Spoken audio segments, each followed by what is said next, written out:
It's not about the wind damage as soon as it rolls in that first quarter mile off the beach. It's about the density and the debris ripping everything to shreds. Adapt 2030 Mini Ice Age Conversations covers changes in our climate due to a new and intensifying grand solar minimum. In the media, overlooking, downplaying, or burying cold weather changes occurring on our planet. This is in order to keep the global warming agenda steaming full speed ahead. I do this podcast and radio program because we need to begin conversations on how to adapt our food growing strategies long before 2030 as agricultural zones shift, affecting global crop output, but very few mainstream media outlets are talking about the most important issue of our time, cold weather crop losses. Our sun is going through a 400-year cycle, which has effects on our weather patterns as our magnetosphere weakens and the jet streams go out of flow. It's not CO2, it's not you, it's the sun. Are you ready to thrive in the grand solar minimum? Then join me for Mini Ice Age Conversations. I'm your host, David Dubine. Dr. Anita Bailey, author of Cold Times, How to Prepare for the Mini Ice Age. Now, we had an interview about a year ago. Truly an amazing read. It's a no-holds-barred guidebook for surviving these changes that are unfurling in front of us. It's about choosing safe locations. Heating is going to be a major issue. We saw that last year. I bet this year will be cooler. Storing and growing cold-resilient foods, and water collection, and how to, retrofit your homes for colder weather and heavier snow, sheltering in, how to do livestock, raising different types of vegetables, plants, smaller animals like chickens and rabbits, etc. It is an absolute education experience book. Highly recommended to anybody out there. And you can find that up on Amazon. And also, we have a link here also for the book for 20% off for anybody listening today. Anita, I'll leave one last point here and I'll let you get back on. Saharan dust. Now, we've been talking about all the dust events globally right now. It's literally on almost a dust storm completely enveloping the equatorial band of our globe.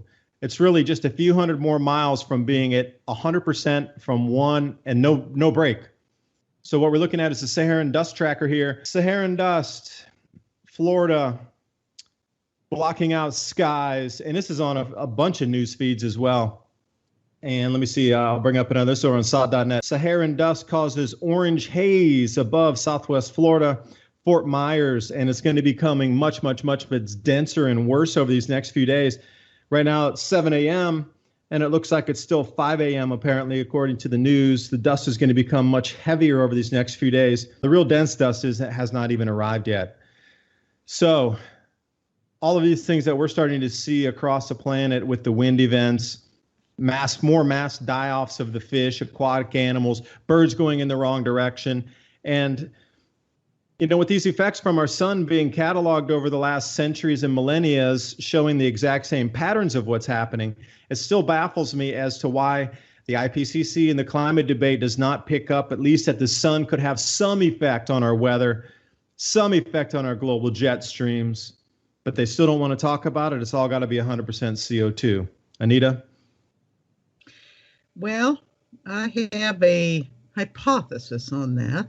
I have a lot of theories and hypotheses, and this goes into human psychology to a degree. Now, of course, we all look at that and we go, what is wrong with these people? We know a lot of them are getting their income from supporting the existing paradigm, and that's, I don't think it's proper, but it's understandable. If you want to get along in academia, you have to produce what they want you to produce. So, okay, we understand it.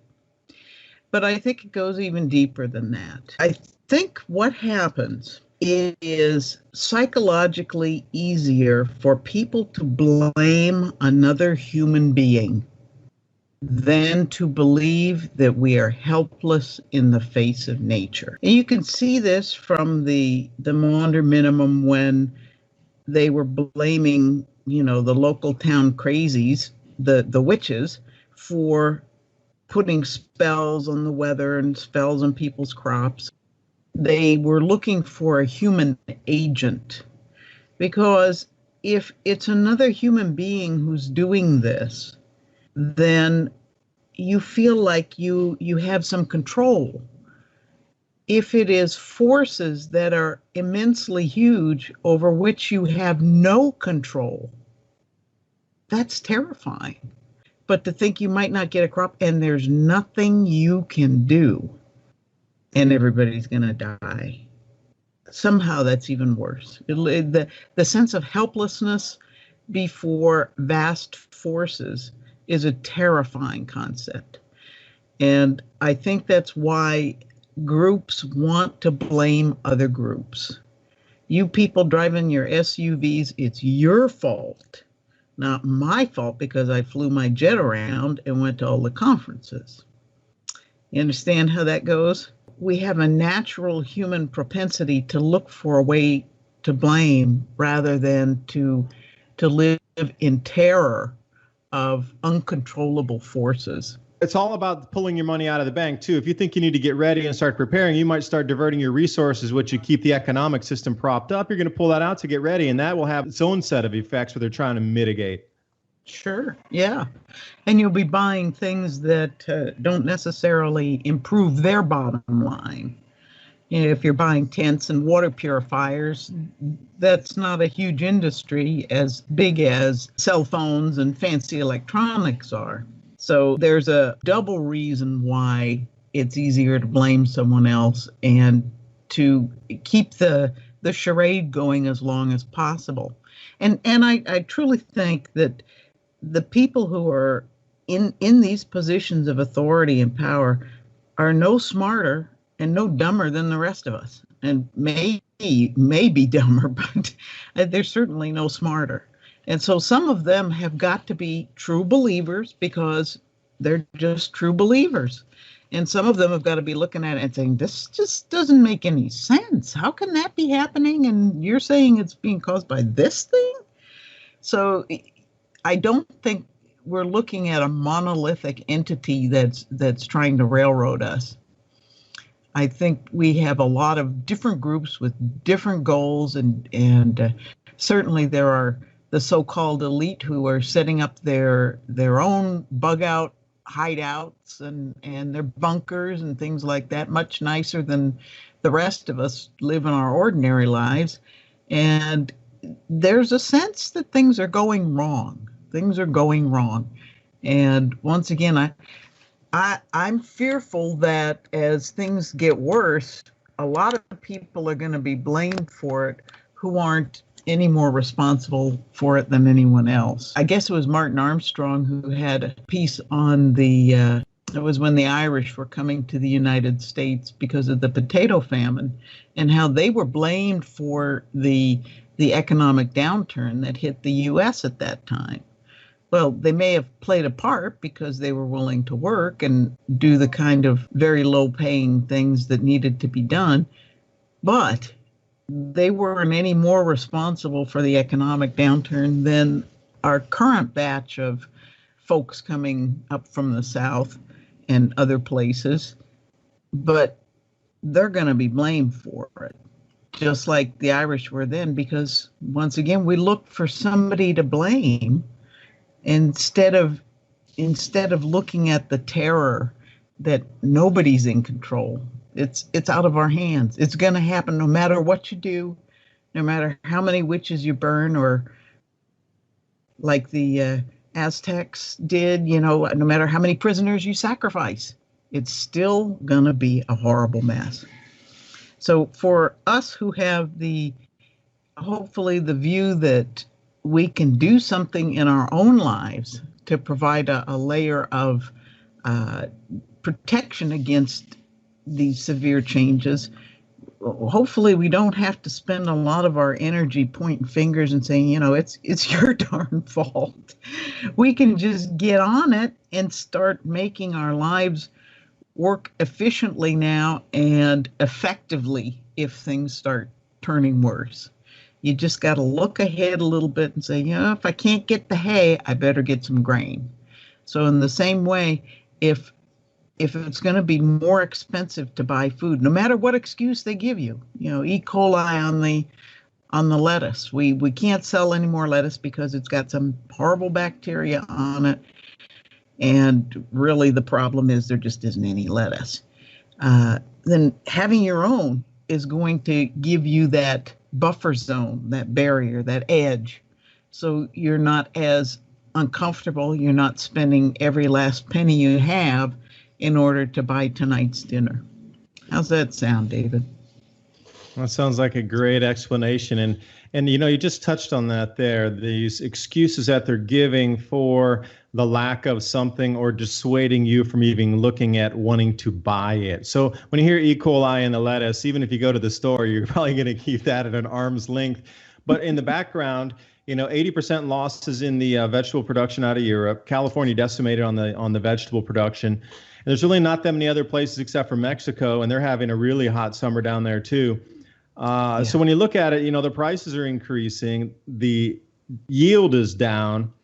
And I also wanted to ask you talked about grain, well, what happens if there's no hay and there's no grain? Because the forecasts that we have are putting global grain production down 120 million tons by 2021, which out of the 700 million tons globally, we're talking at least 1/7 of the reduction, possibly even more than that. That's a conservative estimate based on which countries are doing the grain production and the exports based on the losses through the Dalton minimum and the Maunder minimum, and just taking some subtractions over what's happened in the last couple of years. And it was just like a little algorithm that my friend put together to try to string out and see where we're going to move with this. But the first measurements the first equations that came back were 121.3 million metric tons down on the grain production, just based on some of the simple things put back in. All right, this place cooled 2 degrees Celsius during the Maunder minimum, and we have good reconstruction maps for the temperature. I mean, they've been working on that for 30 to 40 years. So the data and the science on the proxy measurements for temperatures across the planet during these events is very good. So in your opinion, let's say that the grain production goes down and there's no way that you can afford to buy the grain because it'll be 3, 4, 5 times the price it is now. And if the hay production, and you're experiencing some of the same thing with reduced hay output in your local area. So if you don't have that secondary backup, is there a tertiary backup, or are you just out in the cold? What's going to happen if there's no grain, because it's all going to be rediverted for human consumption because such the lack of it on our planet, and the quality of it's terrible this year too. Looking at it, some of the growers saying that it's almost all animal food quality. There's very little out there for human consumption this year. It's such poor quality, because the same thing you talked about with just the heads, when they come to maturity, they're not filling out, they're dried out. There's something wrong with it. In some of the areas where it's raining a lot, it's starting to actually sprout on the heads, and they're getting strange anomalies happening in the wheat fields. And then the hail damage that's coming through, and these extreme winds are knocking out other areas and taking off acreage. And, down in Australia, they're extreme drought, and up in Russia, they got freeze out here, record cold temperatures these last couple of weeks.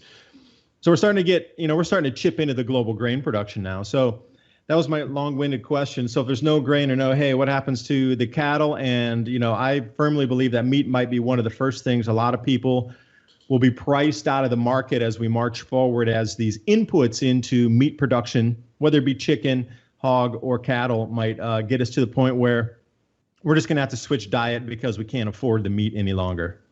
Thoughts? Yeah. Chicken and hogs are very grain intensive in commercial operations. Now, you can raise chickens in your backyard on bugs and grass and whatever they can find. So chickens are fairly resilient in a small setting like that. But in commercial operations, it's grain. It's grain from the moment they're hatched until the moment they end up in the processing plant. So without sufficient grain, you can't raise chickens. That means you see farmers going bankrupt. To build a new chicken operation with 2 or 4 houses, and these houses, 100,000 chickens in every house, can set you back millions, literally millions of dollars to build a new operation now. And you're in hock for that, and dependent on making the money on selling chickens multiple times a year. And that's selling it to the big companies. I don't have to say any names because everybody knows who they are. So if you can't get the grain, you can't raise the chicks. You don't raise the chicks, you lose your farm. It's pretty straightforward. In an operation like ours, you would have to call us a very small farm. In this area, 50 cows plus their calves is considered a full-time job. And you're mending fences and taking care of the livestock, making sure you've got everything lined up and bringing in hay and doing all of that. So we have less than a full-time operation. It earns us a small amount of profit. And according to the state of Missouri, agricultural department, we make, and this is statistically, a cattle producer earns approximately $50 per cow after taking out all of your expenses, but not your labor. Your labor's free. So you got 50 head. How much money are you bringing in for the year? 50 times 50. Let me think. That's $2,500, right? Did I get that right? 50 times 50? Yeah, that's right. That sounds so low that it's almost unbelievable, actually. It is. It absolutely is. And the reason that people continue to do it is because they like to do it. You're not doing it to make a profit. You have your expense of your equipment, and farmers that are small like us, we don't have the new fancy stuff. We've got old tractors. We got 40, 50-year-old tractors that my husband is able to repair.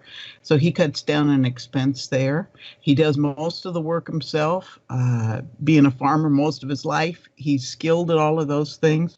So a young person coming into this business, I mean, if I was young and I had to buy land and buy equipment, there is no way on planet Earth I could afford to live this way. It's impossible. For $2,500 a year, you've made nothing. You can't.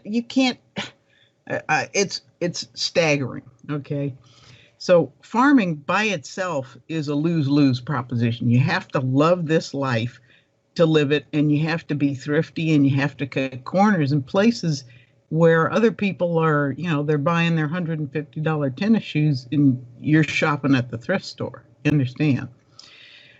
So in our case, should that happen where we can't get the hay, and every year is a question mark, because we have had years where it's been so dry we could grow nothing, and it's been so moist that everything turns to mold in the fields before you're able to get it up. They're not common, but they do happen. So you always have a contingency in the back of your head. So we've talked about what do we do if we can't get the hay, and if we can't get the hay, there won't be grain because it's all going to go to the hog and chicken producers. We have to cut down our herd. We have to cut it down so much that they can live on the land that we have. And that'll give us 10 to 12 head, probably, if the weather isn't extremely cold or extremely hot. Now, that's enough to feed us and our relatives, but we won't be selling any more cattle into the market. So if we're doing that, a whole bunch of other little farmers have said, what am I going to do? I'll just have to sell off my herd. So you would see a glut of livestock coming to market all at once, and then it would be horrible shortages for years thereafter. If we have 15 head and all of a sudden the weather turns beautiful and we can build up our herd again, well, we're going to keep heifers, females, from our cows. And if everybody has a calf, that'll be 7 heifers a year. Roughly half of them will be female and half will be male. So it takes 2 years before you breed your heifer. So the third year is when you get your first calf. So it'll be at least 3 years after everything turns wonderful again before we could get a calf. So that's a long spell to wait for your next hamburger. Somebody who's got 10 acres can keep a cow or keep goats. Goats are even more thrifty and easier to handle than cattle. The meat is equally delicious and can be used in the same way. Rabbits, very, very easy to raise, very thrifty. They can live on all kinds of different greenery. They do better on alfalfa or alfalfa pellets, but if you don't have that and you're not forcing them to breed continuously, say you breed your females 3 or 4 times a year, you're still going to get in the range of 40 to 50 bunnies at 5 pounds per. That's a lot of meat out of every female. What's that, 250 pounds roughly? So there's ways for a small producer to get through the bad spells if things don't continue to get worse and worse and worse. If people are starving and they're desperate, then you're not only having to live with a very reduced lifestyle because you're not making any money at that point, but you're going to have to worry about folks coming onto your property and harvesting their own beef when they get hungry. So it gets very complicated, and certainly that did occur during the Great Depression. And I mean, we've probably all seen movies where somebody sneaks into a chicken house and gets caught trying to steal a hen or two. Well, they're stealing somebody else's ability to live. So that kind of stuff, people can be pretty touchy about that if you're taking away the food from their kids so that you can feed your kids. So potentially this could become very, very ugly. One thing I wanted to mention, you were talking about the dust storms. I'm reading a book called The Worst Hard Time, and it's about the Dust Bowl era. And, you know, I thought I was fairly knowledgeable about that. I mean, I've been to school, I've been to college, and I understood it was a terrible hard time and grapes of wrath and all that. However, there's tremendous amount of information on how people survived unbelievably horrible conditions. For instance, I learned from that book that there was something called dust pneumonia. And that's from inhaling all of the fine dust particles that were flying around, killed children, old people, and livestock. So these huge dust clouds that are going around, I wouldn't be surprised to see an increase in upper respiratory conditions among people who are affected by it. People who have asthma and are sensitive to dust, people with dust allergies, and goodness knows what bacteria that dust is carrying. So dust pneumonia, and also it was kind of something the writer mentioned sort of offhandedly, that during the height of some of the dust storms going on in the Southwest Plains, cars would short out. There was so much static in the dust clouds that it would literally short the batteries out of these cars. And these were not high electronic cars. These are just, you know, wind them up to get them started kind of vehicles. So I wonder what kind of effect these tremendous dust storms could produce in, say, electric cars or in our highly grid-dependent society. I don't have an answer, but it made me ask a few questions about it. Anita, I have a little answer for you here on that. Let's talk about the dust storm over the Middle East. It was considered one of the heaviest dust storms in the UAE ever. They had 16,000 calls for help on the road. 16,000 calls for help on the road. So what, you know, I couldn't figure it out either. I was like, well, if you're driving down the road, just turn on your lights, roll up the windows, go slow, leave your emergency lights on, and just creep home and then finally get there. You know, I've driven a couple times where it started to snow and then it turned into like really horrendous conditions, terrifying. I was scared, you know, on the road to even drive and worried about slipping off. But, you know, white out almost conditions, but, you know, able to get back. Same with the heavy rains. I mean, if you slow down, you can creep through it.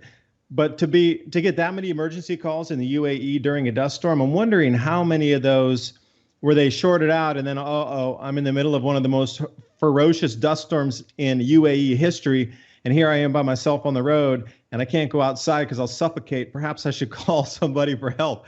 That's probably where all those calls for help came from, on the roadsides. Mm-hmm. That makes sense.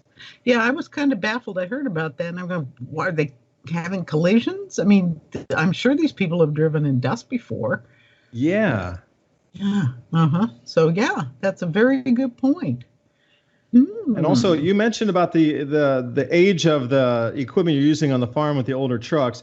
Like, you had just written this new PDF that you put out, EMP, CME, and Grand Solar Minimum, preparing for the risk of electrical grid disruptions.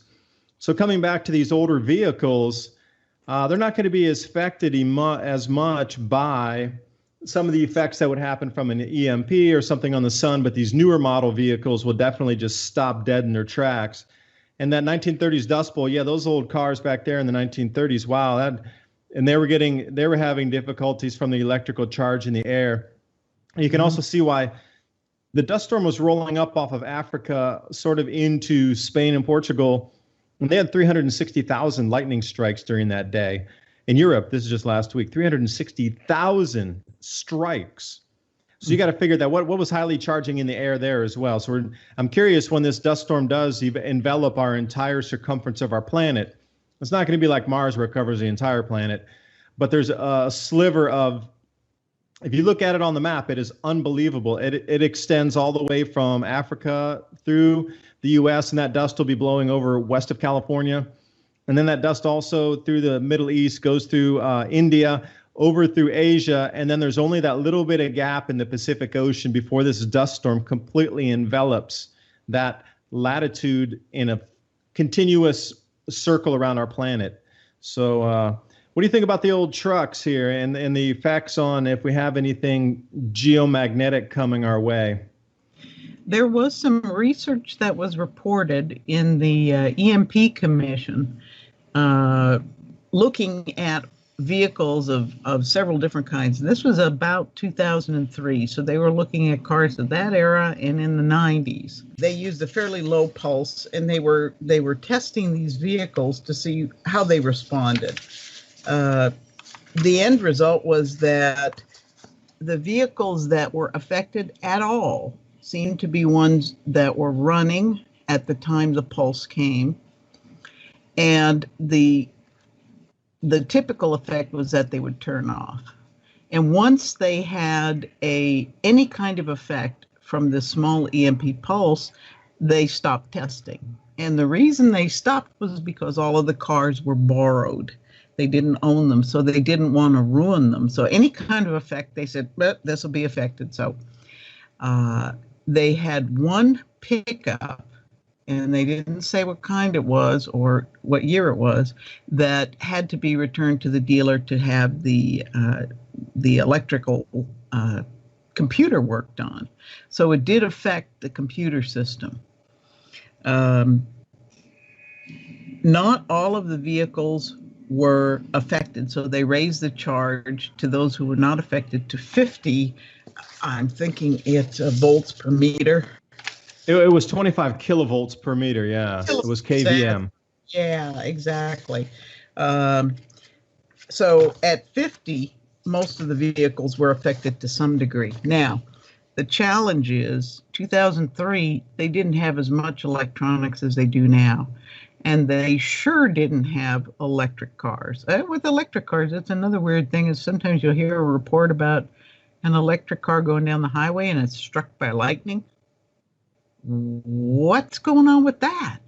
I don't know. Maybe they have some kind of charge around them that is particularly attractive to lightning. So if lightning will be attracted to them, you understand that something like a solar CME, which is a type of electromagnetic pulse, it's an E3, could certainly produce an effect. Now, the older vehicles, we tend to believe that they may not be as affected. And there is some indication that because of the way their circuitry is put together, just like vacuum tubes, radios with vacuum tubes, they are more resilient to a charge.